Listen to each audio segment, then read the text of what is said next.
Life is a video game. Here's how you play. Step 1, choose your avatar. Choose the kind of person you want to become and become them. Nothing about you is static. Think about the skills you already have, which ones that you want to gain. Think about the missions and side quests that you want to go on. Then choose and go.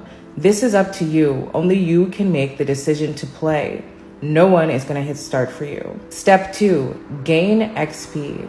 Reframe the way you look at challenges as opportunities to gain experience points. Every time you overcome a challenge, every time you push through discomfort to do something difficult, that's you gaining experience points. And the more XP you have, the closer you are to leveling up.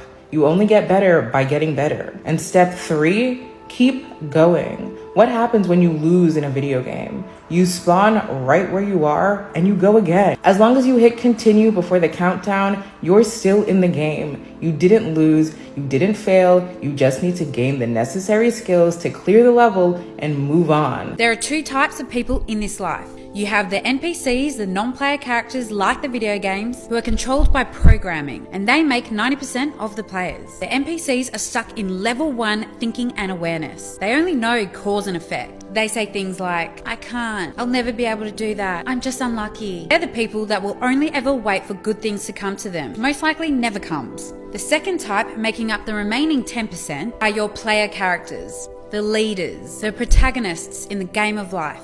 They're the people that will take control and unlock new levels. They're at higher levels of thinking and awareness. They say things like, how can I? I will make this happen. Let's find a way. They're the ones who leave the NPCs who are stuck on level 1 of the game behind. So what is the one thing that sets these two types apart? It is the awareness that the greatest obstacle in the game of life is you. The PCs, the leaders, understand that they have to work on their weaknesses. They have to work to their strengths. They know all there is to know about themselves to move forward and to grow. They don't wait for opportunities to come knocking. They take charge. They have purpose and they take action. They don't follow crowds. They learn from their failures and mistakes. They're trendsetters and they commit to themselves every day. So, what type are you?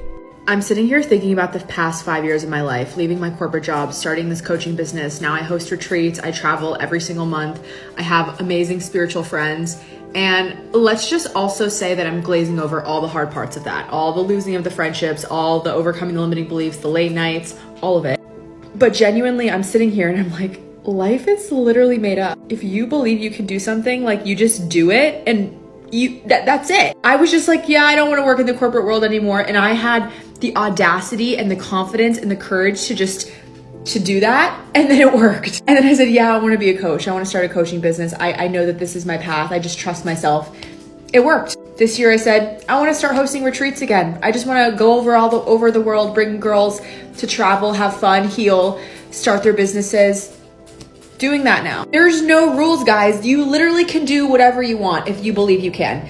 You literally just have to have confidence in yourself and take a lot of action. And again, like I said, I'm glazing over all the inner work I've done, all the things that I've done to get me to this point. But life is a game, and when you learn how to play it, you can play it really well. So learn the rules. The moment that you realize that your life is simply a video game, you stop identifying with your conditions. Your conditions can be an illness, a job, a financial situation, whatever it is, you realize that, oh, that's not my life. That's just my level. That's the level I'm playing at. Think of it like a video game. I'm playing this level. How do I level up? How do I change? How do I go up to a better level? That's when you level up mentally. And once you realize this, you become so powerful. And you can realize that all you have to do to change your life is to change the algorithm, the programming. You don't go and change the hardware, the life. You change the software. You change your thoughts. Your thoughts are writing the algorithm, your thoughts and your feelings. Once you change your thoughts and your feelings, the algorithm changes and your programming changes, your life changes, you play a different level of the game. One important lesson that you're going to learn over the course of your life or career or whatever is that this is a game. This whole thing, it's a game. The people that are successful in this game are the ones that learn how to play the game. And that applies to any sort of pursuit or any sort of facet of life. Similar to a game, One day you just show up and you don't even know where you're like, what is this? I don't know what this is. And there are certain advantages to where you showed up, and there are certain disadvantages to where you showed up. All that the disadvantages are roadblocks and challenges. Sometimes those roadblocks and those challenges are going to get the best of you, and they're going to kill you in the video game, not in real life. If they actually kill you in real life, that's not good. We don't want that. When they kill you in a video game, you don't actually die. You just get to respawn, and this time you're smarter and you've learned. So learning how to overcome these challenges and navigate this game, this map, is what gets people far. There are people, I want you to listen to this part. There are people that are so successful in this life that are so stupid. And I'm not knocking these people. They're dumb and they figured it out. Congrats. That should be a very empowering thought. Stupid people can figure it out. You can figure it out. The thing that they were smart about is that they learned how to play the game. They figured out that, like, this is where I want to get to, and this is the map that's going to take me there. There's going to be roadblocks here, and I'm going to do whatever the hell I need to do in those roadblocks to get past them. So when you're on the path to trying to achieve whatever you're trying to achieve, when you get knocked down, that's all that it is. It's just a roadblock, okay? Just try to make sure that your roadblock is an actual death, because that one is very difficult to overcome. I feel like as a whole, us as a society, we have to be breadcrumbed, babied, and coddled, because if we get too much too fast, or we get the big picture first, we're going to get lost in the message. This is why they say there's levels to this, because there are literal levels to this. There are skills that you need on one tier of life that can only be acquired by going through the trenches of your current season. So if you truly hate your circumstances that bad, dig deep and figure out what life is trying to teach you, what skill is trying to teach you, what lesson is trying to teach you, so that you can play the game, win, and go to the next level. The thing that's helped me the most to be happy and successful is to just simply view life as a game. Games have rules and strategies. Learn the rules, learn the strategies, win the game. Or about how the game is unfair and the rules suck and the people that bend them and lose at the game. Is it unfair that employers, recruiters, and just in life in general, people make snap judgments about you based on your physical fitness, and that physically fit people do tend to make more money and be more successful on average? Yeah, that's unfair.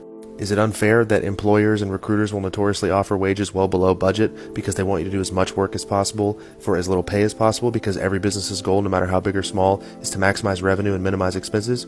Yes, that's unfair. Is it unfair that the interview process is basically just a dog and pony show, and that you have to do stupid things to make you stand out, that even though you might be the better worker than the people you're up against, they may get the job because they interview better? Yeah, that's unfair. So you can choose to about how the rules of the game are unfair and stay broke, stay overweight, and stay unhappy, or you can accept that this is all just one big game that we're playing, and you want to do whatever you can to win it within ethics and morals, and succeed in spite of all the unfair circumstances. By doing things like mastering the interview process because it's a skill, or never being afraid to counteroffer and ask for more money because you know what you're worth, and a lot of times you're just not getting paid what you are worth because you don't ask, because most employers don't have people that ask. And you could get in the gym and take better care of yourself because you know the outcomes of life in every facet of it are better if you're physically fit. So you can either sit and bitch about the rules of the game and be justified in that, or you can learn how to win. It isn't easy, but it is simple. Don't overcomplicate it. What I want y'all to take away from this vid is that just like a game, you can control the aspects of your life. You can control the outcome of your life. And that is a good thing and a bad thing. For some, this might be a bad thing because some people don't take responsibility for their life. But if you do and you know what you want to do, it could be used to your advantage. So treat life as a game. Like, whatever struggles you have, use it to like level up and to become a better person and to just be better in things in general. But anyway, y'all, I hope y'all enjoyed the vid. If you liked it, show me some love because I want to make better videos for y'all. But anyways, this is VK. Bye-bye. Is the reason why I'm selfish, I ain't doing it for myself. My partner's got it, you push my little brothers need some help.